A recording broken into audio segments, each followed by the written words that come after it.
Kuna taarifa ambayo inaendelea kuhusiana na aliyekuwa msemaji wa klabu ya Yanga Ali Kamwe. Wakati mwingine tunapokuja kwenye swala la taratibu na kanuni zinapokuja kufanya kazi, then tusidoubt. Pia ilipanga limempitia pia msemaji wa Kagera Sugar Mazanzara. Hizo zishafanywa mara kadhaa, lakini kuna attempt za kurudia kile ambacho kimefanywa mara kadhaa. Pilato ambaye ataamua mchezo wa dabi kati ya Yanga dhidi ya Simba ambao utachezwa Machi 8. Za ndani unaambiwa sio mpira wetu bwana. Unaambiwa kuna timu ilimkataa Rajiga, ikasema Rajiga sisi hatumtaki kwa sababu amenyooka sana. Kaka, kwenye Simba na Yanga hata ufungwe kihalali. Kuna sehemu mtu atakwambia bwana hapa atakufanya hivi ukifanya. Kama unafungwa kihalali, unalalamika nini? Rais wa shirikisho la mpira duniani Gianni Infantino yeye amesema kwamba kombe la dunia kwa mwakani litakuwa na Super Bowl inaboa time. Yaani kimsingi zile dakika 15 ambazo watu wamekwenda mapumziko, nyinyi mnafanya nini? Karibu sana katika Sports Recap, tutajadili yote kimichezo au tuyagusie yote kimichezo ambayo yamejiri kutokea hapa nyumbani Tanzania. Basi kama ilivyo ada, tunakutana kila siku kupeana zote za kimichezo ambazo zimechomoza kutokea barani Ulaya, lakini pia hali kadhalika hapa barani Afrika pamoja na dunia nzima kiujumla. Kubwa zaidi kwa hapa nyumbani tutagusia taarifa inayoendelea kuhusiana na kufungiwa kwa aliyekuwa msemaji wa klabu ya Yanga Ali Kamwe kutokujihusisha na michezo kwa muda wa miaka miwili. Tutaligusia ili kuliangazia namna ambavyo litakuwa na athari gani katika football ya Tanzania. Lakini huko barani Ulaya pia tutagusia usiku wa kuamkia leo ulikuwa ni usiku wa UEFA Champions League. Michezo mbalimbali imechezwa. Kubwa zaidi ni matokeo ambayo kila mmoja hajatarajia, namna ambavyo michezo imechezwa na matokeo ambayo yamepatikana katika michezo hiyo husika ambayo nimehitaji. Sawa, mimi ni Victor Lusega, nipo na Kioko Benedict ambaye yeye atahakikisha kwamba kila ambacho tutakijadili katika siku hii leo atakupatia uchambuzi wa vyote. Karibu. Sasa rasmi tuanze kuchakata taarifa zote za kimichezo, tukianzia hapa nyumbani Tanzania ambapo kuna taarifa ambayo inaendelea kuhusiana na aliyekuwa msemaji wa klabu ya Yanga Ali Kamwe kufungiwa na shirikisho la mpira wa miguu TFF kutokujihusisha na mpira kwa muda wa miaka miwili kutokana na makosa ambayo aliyafanya. Kingine hii taarifa kila mmoja amepokea kwa namna yake. Kuna wale ambao wamepokea katika negativity, lakini kuna wale wengine ambao wamepokea katika positivity way. Kimsingi tuanze kulijadili hili kwa Ali Kamwe. Alikuwa na deserve kweli kupata hiyo adhabu ambayo amepata? Cha kwanza niseme ni taarifa ambayo kama watu wa mpira of course tumeshtuka na tumeumizwa na taarifa hiyo, kwa sababu alofungiwa ni miongoni mwa watu ambao walikuwa na ushawishi mkubwa kwenye mpira wa miguu, lakini pia tunaheshimu kazi yake ambayo alikuwa akifanya ndani ya Yanga. Ameweza kufanya kazi kubwa sana, ni kijana mwenzetu, ni mpambanaji mwenzetu ambaye mwisho wa siku naye pia alikuwa anaendelea kujenga ile status yake kwenye mpira wa miguu. Lakini yote kwa yote ni nyakati ambazo pia ana safari ndefu ya kufika. Bila shaka ni nyakati ambazo pia zinakuwa zinafundisha kwamba nini kinaendelea, nini inapaswa kuwa. Yes, wakati mwingine tunapokuja kwenye swala la taratibu na kanuni zinapokuja kufanya kazi, then tusidoubt, kwa sababu kanuni ipo pale kwa ajili ya kila mtu. Yaani hata rais mwenyewe, unajua kuna wakati wa Rais Jabali Malenzi tuliona tu mara baada ya kustaafu alikutana na ghasia zile kesi nyingi sana ambazo zimehusisha yeye kuhusu masuala ya fedha. Kwa hiyo kanuni au sheria zinapokuja kufanya kazi, licha ya kwamba kuna baadhi ya kanuni, kwa mfano kwa wenzetu wa siasa kidogo, kuna baadhi ya kanuni zinamlinda rais. Kuna baadhi ya nchi sheria zao rais hata akifanya uhalifu hauruhusiwi kushtakiwa kwa sababu yeye ndo president. Lakini tukija kwenye football mambo pia huwa yanakuwa applied tofauti kidogo. So actually Ali Kamwe tunafahamu ya kwamba miongoni mwa vitu ambavyo vikubwa ambavyo amevifanya ni kutengeneza hii Yanga ambayo tunaiona leo nje ya uwanja. Yeye alikuwa na matukio mengi sana ambayo yalihusisha jamii moja kwa moja. Yaani hii generation ambayo changes ambazo ilifanya kwenye idara za habari, ukiondoa nyakati hizi za Ali Kamwe na Ahmed Ali, wamekuwa na matukio mengi sana ambayo yanahusisha watu moja kwa moja. Huko nyuma uliona nadra sana, licha kwamba kulikuwa na baadhi ya maafisa habari wenye weledi mkubwa, wenye kuweza kushawishi watu, lakini kulikuwa hakuna matukio mengi ambayo unaona maafisa habari wakienda mitaani moja kwa moja kuzungumza na mashabiki, kufanya nao shughuli mbalimbali. Ilikuwa ni mara chache sana kufanyika, lakini chini ya Ally Kamwe tumeshuhudia matukio mengi sana. Wakati Super Day ambao mwingine kama hayo pia imekuwa ikisaidia kujiweka karibu zaidi na club. Lakini chini yake tunafahamu pia Young Africans walikuwa na mfumo mkubwa mzuri wa kusajili mashabiki. Waliandaa kamati nzuri sana kwa maana ya ambao wanasimamia registration ya mashabiki, na idea ilikuwa ni kuhakikisha wanakuwa na namba ya mashabiki ambayo inakuwa ina specific na inafahamika. Lakini pia walikuja na idea ya generation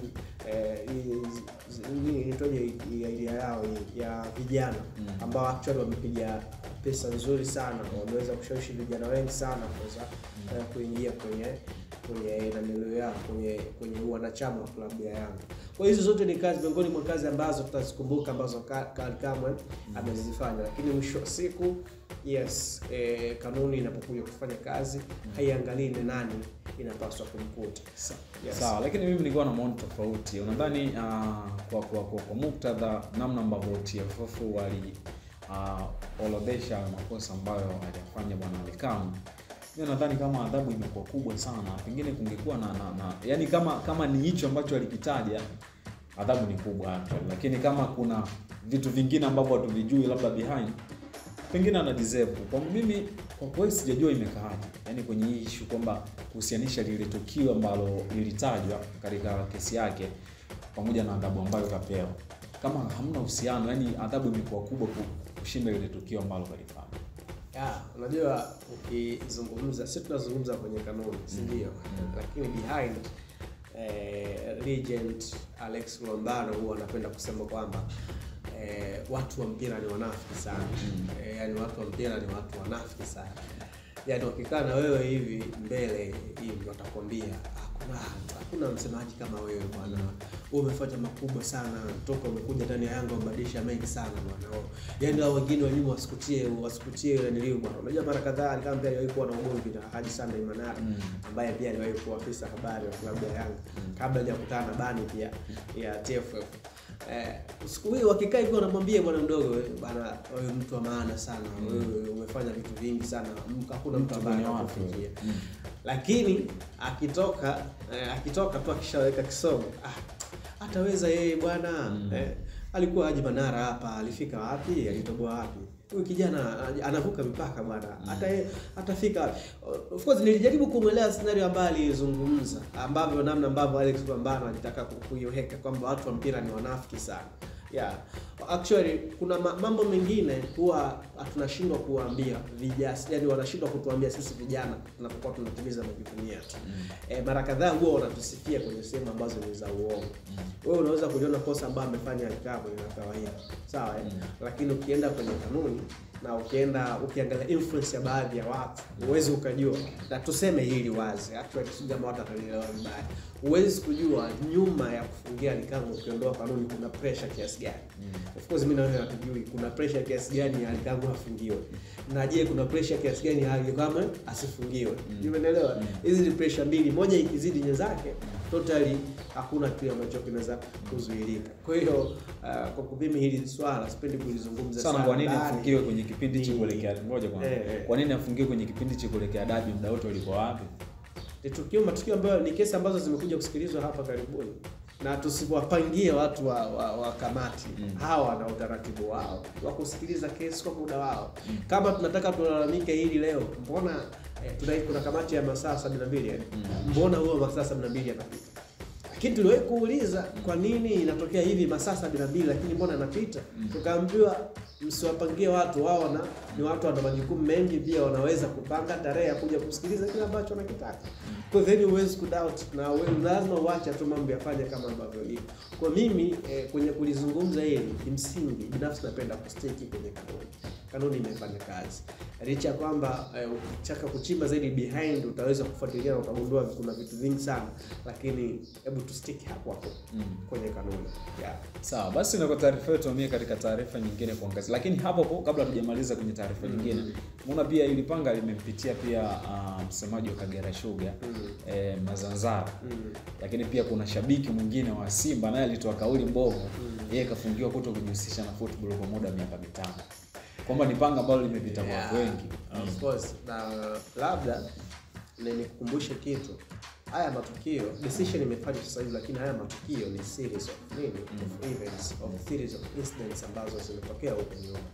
Kwa wanachokifanya watu, inawezekana, unajua kuna onyo za ndani.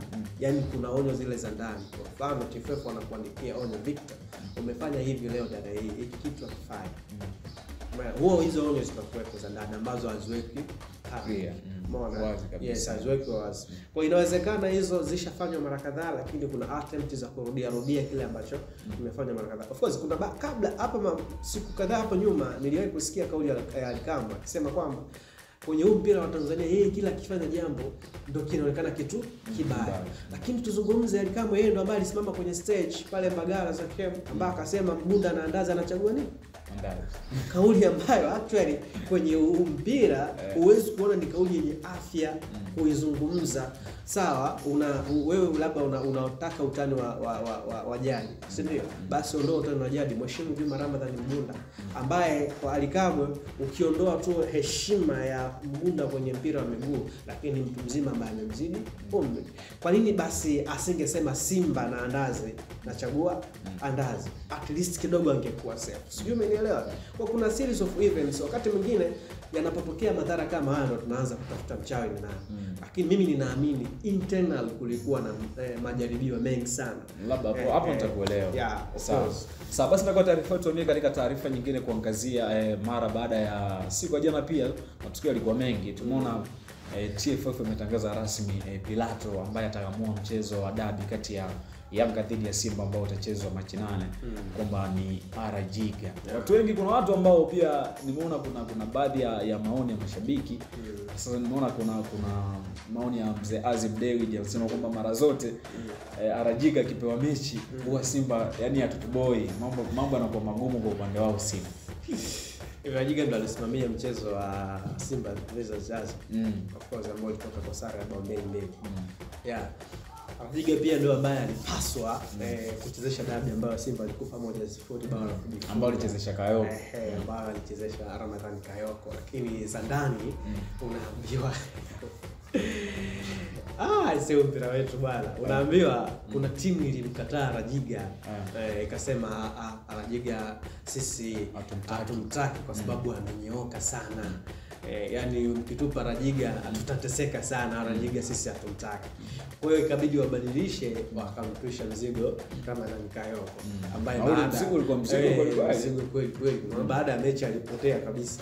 Akaja kuonekana mechi ya Kangodi na Fonte shaka. Hapo katikati hizo zilikuwa nyingi sana. Of course na mafunzo ya VAR ndo tunamwona Ramadhani Kayoko.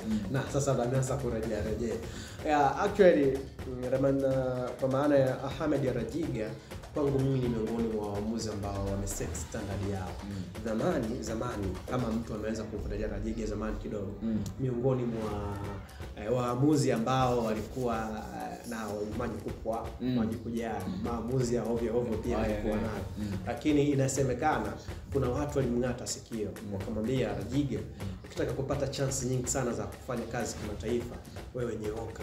Yani wewe usiangalie mtu anaumia, mtu anacheka, wewe nyooka. Of course toka Arajiga ameamua kukaa kwenye standard za kuchezesha mpira, amepata deal nyingi sana za nje za kimataifa. Hata sana ameitwa kwenye game nyingi sana za kimataifa kwa kuchezesha.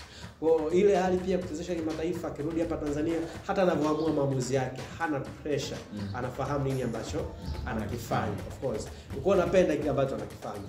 Again yule ambaye walimkataa kwenye dabi ya kwanza ndiye ambaye amerudi tena safari hii, ndo ndio usimtaka kaje. Sio mtaka kaje. Na najua angepangwa Kayoko tena watu wangeandamana, wangesema tumtaki, lakini sasa amepewa Arajiga ambaye tuna uhakika kwamba amefanya kazi nzuri sana. Unajua nilikuwa nataka kuzungumza hapo nyuma kwenye kipindi hiki cha Sports Recap kwamba kwenye baadhi ya nchi zinapokuja mechi za dabi kama hizo yani automatic huwa wanaamua hata kwenda nje kuchukua waamuzi. Na kama Messi unapokuwa pressure inakuwa kubwa, wanaamua hapana, haiwezekani, wanaenda nje kuchukua waamuzi. Lakini sisi hapa Tanzania hatuna haja, ni aibu sana kwenda kuchukua waamuzi nje wakati kuna mtu ndani mnasema amenyooka. Sasa nyinyi mnataka mtu aina gani? Mnataka mtu ambaye amenyooka au mnataka mtu ambaye mtasema baadaye makosa ya kibinadamu? Kwa hiyo wakati kuna vitu vingine vinachanganya. Kwa hiyo mpira wetu unachekesha pia. Mkipata mtu ambaye amenyooka, tumtaki huyo amenyooka. Mkimpata mtu mbovu, huyo ana makosa mengi ya kibinadamu. Sasa mnataka nini? Kwa actually mimi naamini ni miongoni mwa waamuzi ambao ni sahihi kuweza kupewa. Unajua before Rajiga kuna mtu alikuwa anaitwa Heri Sassi. Unajua huyu jamaa angekuwa na yeye angeset standard yake. Kuna kata set standard kwenye kunyoka kwenye maamuzi. Lakini sijui nini kimemkuta, lakini miongoni mwa waamuzi ambao nilikuwa na wakubali sana kwa maamuzi yake. Sema kitu ambacho nime experience kwa waamuzi wengi wanakuwa hawana ile consistency. Unakumbuka kuna mwamuzi alikuwa anaitwa Israel nani? Kongo somebody Israel nani? Jamaa mmoja alichukuaga tuzo ya mwamuzi bora kwa msimu ule. Alafu msimu ulofuata akafungiwa akapoteana kabisa. Ni watu ambao wana consistency. Walikuwa kina yuko kama mtu kama Fred Kikomba ambaye actually pia naye hana consistency ya maamuzi yake. Kwa nadhani ni changamoto ambayo tunaipitia na hivyo vitu vingine ambavyo vinaendelea. Kwa hiyo kuelekea dabi ya Rajiga imekuwa ni msahihi sana. Sasa tunataka tuone kile ambacho watu wanasema amenyooka, akanyooshe sasa kwa kweli kwenye hii dabi, ili mtu akipoteza ubingwa basi hiyo amepoteza ubingwa yeye, na sio tena kuanza baadaye kutafuta mchawi. Ila umesikia bana Kiepo, mimi na uhakika nakwambia leo endapo dabi itatoka sare, hapo kidogo malalamiko hata kuwepo. Lakini kama mmoja tu atafungwa, unajua mashabiki tayari washaandaa saikolojia zao kwa ajili ya issue kulalamika. Unaona? Kwamba mmoja tu akishafungwa hapo kulalamikio ni lazima. Kama unafungwa kihalali, unalalamika nini? Kaka kwenye Simba na Yanga hata ufungwe kihalali, kuna sehemu tu atakwambia bana hapa atakufanya hivi ukifanya. Yaani wewe kama unataka uende utoke uwanjani ukiwa unafurahi, timu yako icheze vizuri, defend, iende kwa attack vizuri, ipate magoli, iondoke. Haya, kwa mfano ile mechi ya 5-1 ambayo Simba ilifungwa, unamlaumu refa? Hapana. Of course Simba walikuwa wakimbia kwenye matokeo, hawafiki katika wakati. Haya, mechi ambayo Yanga wameshinda 1-0 ya mzunguko wa kwanza, unamlaumu refa? Kayopa alikuwa anabeba mzigo wa nini? Kayopa alilaumiwa. Yaani unamlaumu Kayopa kwa lipi? Si kasababisha mpira ulichezwa nje. Nani ambaye alienda kutoa mpira nje kuingia ndani? Tuache hiyo. Hiyo itazua mjadala mrefu sana. Sawa, basi kwa taarifa yetu tuambie katika taarifa nyingine kuangazia nje ya mipaka ya Tanzania, ambapo tumeshuhudia rais wa shirikisho la mpira duniani Gianni Infantino. Yeye amesema kwamba kombe la dunia kwa mwakani litakuwa na Super Bowl halftime. Litakuwa na halftime. Tumeona halftime show mara nyingi imekuwa ikifanyika kwenye mashindano ya Super Bowl ambayo ilikuwa ni Februari pale Marekani, na raundi hii ameona kwamba kuna haja ya kuweka msanii ambaye atatumbuiza katika mechi ya ufunguzi. Nini ambacho amekiona labda kwenye swala zima la burudani na michezo, kwa sababu ni vitu ambavyo vinakuwa vinaenda at the same time?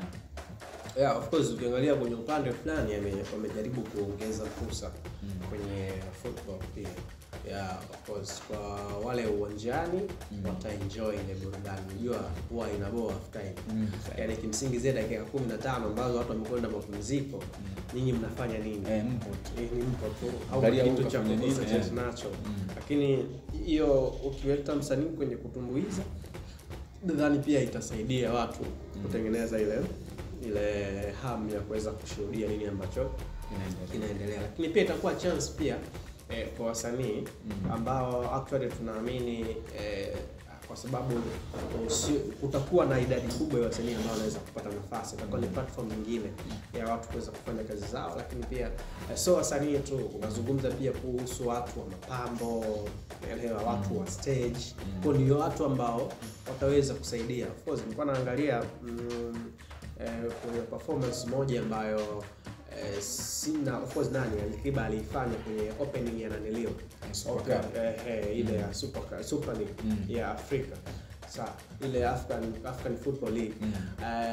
Kuna zaidi ya yani wale wafanyakazi 100 na kitu ambao walikuwa wanahusika na kupanga vitu na kutoa vitu. Sio, umeelewa? Tuliona namna ambavyo Diamond Platnumz alitumbuiza pale New Aman Complex kwenye uzinduzi wa uwanja pia. Of course baada ya kufanya maboresho.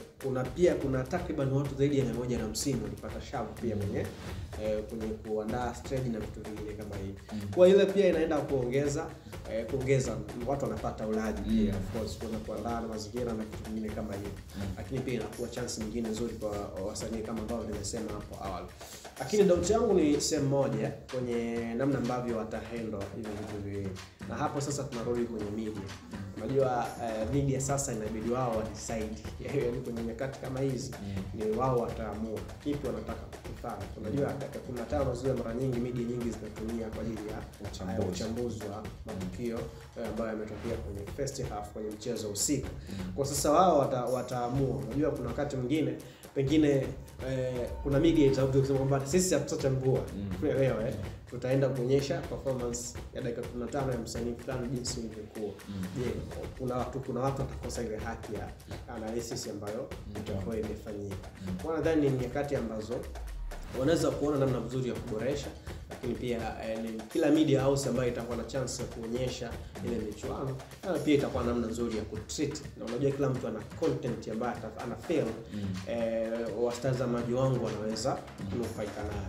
Sawa, basi na kwa taarifa yetu katika taarifa ya mwisho ambapo usiku kwa mkia leo bana pia ulikuwa ni usiku wa UEFA Champions League. Michezo mbalimbali imechezwa, tumeshuhudia Liverpool dhidi ya PSG, Liverpool akibuka na ushindi wa bao 1-0. Tutaigusia pia, lakini pia Bayern Munich nao walikuwa dimbani kukichapa dhidi ya Bayer Leverkusen na Bayern Munich kuibuka na ushindi wa bao 3-0.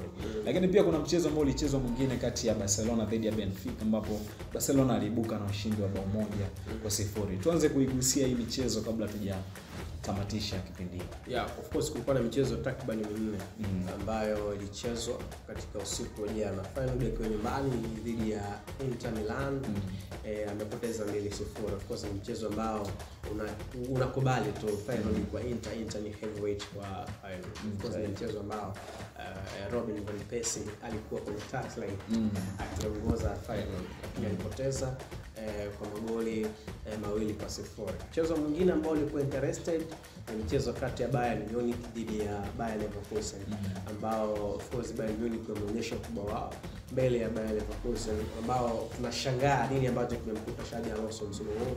Sio timu ile ambayo ilitumia energy kubwa msimu uliopita, lakini maybe mabadiliko na vitu vingine kama hivyo pengine vimemfanya hawezi kuona labda wachezaji wake wamechoka kutumia energy kubwa msimu uliopita. Lakini mechi nyingine ambayo ilikuwa interested pia ni kati ya PSG dhidi ya Liverpool. Unajua before match tulizungumza hapa kauli ya Royce akisema kwamba amemwafika kabisa Liverpool anakwenda katika mechi ambayo amewasoma na aliwatumia lile kama case study yao baada ya kuwafunga 4-1. Katika mechi ambayo kimsingi wakati Liverpool wanaondoka na ushindi wa bao 1-0, nenda akampongeze Beka Alisson ambaye alikuwa golini kwa upande wa Liverpool. Ile alikuwa man of the match. Alifanya saves nyingi sana mpaka Liverpool anaondoka akiwa salama. Unakubali kabisa yes, kwamba the man alifanya kazi kubwa sana kuhakikisha Liverpool wanaondoka wanakuwa salama. Na ndio pale tunaposema standard ya goalkeeper inapokuja inahitajika ndio nyakati kama zile.